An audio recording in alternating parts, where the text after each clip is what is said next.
repeatable set of steps performed in a sequential manner over time, which enable people and system to achieve a goal called workflow. In business world, it begin from writing document, sending document for approval. If approved, send for publishing.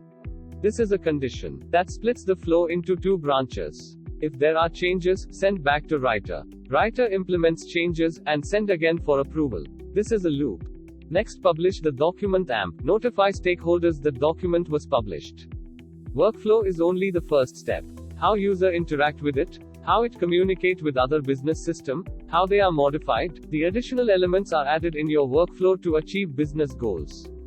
These elements are of BPM suite. To take a look of the next step beyond workflow, watch our BPM video.